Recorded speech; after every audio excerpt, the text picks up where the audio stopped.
এয়া খৰিৰ জুইত আমি সুন্দৰভাৱে আজি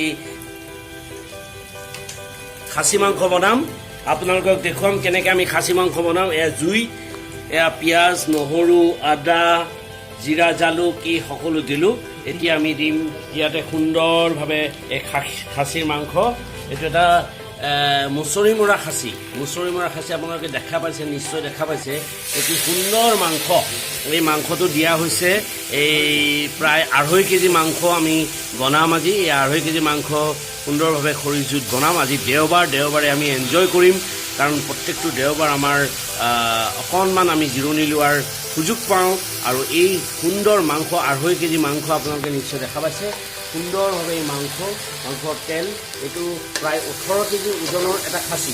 18 কেজি ওজনৰ খাচী সুন্দৰভাৱে আমি দিছোঁ। এতিয়া আমি ভাজিম আৰু ভাজাৰ পিছত সুন্দৰভাৱে আমি কি কি দিম আপোনালোকক দেখুৱাই যাম। এয়া জুইৰ ওপৰত সুন্দৰ খাচী মাংসৰ কালাৰ আহিছে। কেৰেলিয়ান খাচী। খাচীটো কেৰেলিয়ান নহয়, খাচীটো ইয়াৰে, কিন্তু আমাৰ কেৰেলিয়ান চেফ এজন লৈ আহিছোঁ আৰু কেৰেলাত কেনেদৰে মাটন বনায় সেইটো আপোনালোকক দেখুৱাই আছোঁ। আৰু তেওঁ খুব ব্যস্ত হৈ আছে, তেওঁ বাবু মচাই।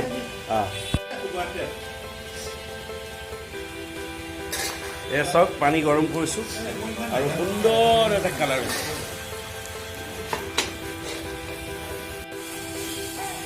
আপোনালোকে নিশ্চয় দেখা পাইছে। এয়া জুইৰ ওপৰত মোৰ খাচী মাংস পূৰা হৈ আছে। সুন্দৰভাৱে আমি জুইৰ ওপৰত দিছোঁ।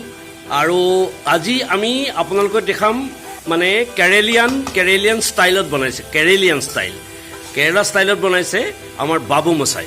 বাবু মচাই, এতিয়া কি হ'ব? মাংস বানি আছে, চাওঁ এইটো ভালদৰে ভজা কৰি হ'ব। তাৰপিছত লাহে লাহে কৰি পানী দিম। এইটো আমাৰ গোটেই কথাখিনিতো গোটেই বাহিৰলৈ যাব, গতিকে অলপ ইংলিছত কৈ দিলে ভাল, কেনেকুৱা হ'ব? এনেকৈ মানে first I am frying that mutton, after then it will be cook, then it will come boil, then boil it will come put some water and fry. Okay. আৰু যদি কেৰেলাৰ আমাৰ চাউথত যদি কোনোবাই চাই কেনেকৈ বুজি পাব আপুনি? চাউথৰ কেৰেলা ভাষাত কৈ দিয়কচোন অকণমান।